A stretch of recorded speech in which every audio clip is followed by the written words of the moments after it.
একটা ঝামেলা তৈরি করার আশঙ্কা থাকে।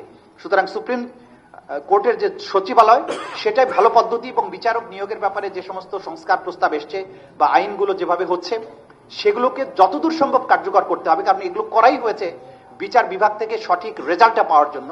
আমরা চাইবো যে বিচার বিভাগ যেমন এফিশিয়েন্ট হবেন মামলা নিষ্পত্তির ব্যাপারে, আবার তারা স্বাধীনও থাকবেন, রাজনৈতিক এবং রাষ্ট্রীয় যে সমস্ত নিয়ন্ত্রণের জায়গা থাকবে সেখান থেকে ফ্রি থাকবেন। একই সাথে আবার স্বাধীনতার সদ্ব্যবহার করে ওনারা শপথবদ্ধ রাজনীতিবিদে পরিণত হবেন না, এটাও আমাদেরকে নিশ্চিত করতে হবে। মোটা দাগে কথা হচ্ছে সিস্টেম পরিবর্তন করার মধ্য দিয়ে কোনো সমাধান নেই, ব্যক্তি এখানে ফ্যাক্টর।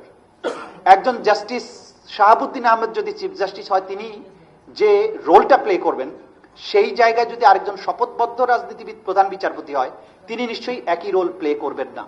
সুতরাং বিচার বিভাগের ক্ষেত্রেও এই ব্যক্তিগুলো, ব্যক্তির মানসিকতা, তার চিন্তাধারা, সেগুলো কিন্তু ডিফারেন্সটা মেক করে। সুতরাং সেই ধরনের মানুষগুলোকে যদি আমরা জুডিশিয়ারিতে নিয়ে আসতে পারি, তাহলে জুডিশিয়ারি সত্যিকার অর্থে স্বাধীন থাকবে, একই সাথে এফিশিয়েন্ট হবে, এবং একই সাথে তারা দানবেও পরিণত হবে না। আমরা সুদিনের জন্য একটা রক্তাক্ত বিপ্লব অতিক্রম করে এসেছি, আমরা সামনে স্বপ্ন দেখছি, ইনশাল্লাহ সামনের বাংলাদেশ ভালোর দিকেই যাবে। এই জুডিশিয়ারি যেটা নিয়ে আমাদের এত স্বপ্ন, সেটা একটা ফাংশনাল, ভাইব্রেন্ট, এফিশিয়েন্ট জুডিশিয়ারি হবে, এই প্রত্যাশা রেখে আপনাদের ধন্যবাদ দিয়ে আমার কথা শেষ করছি। আসসালামু আলাইকুম।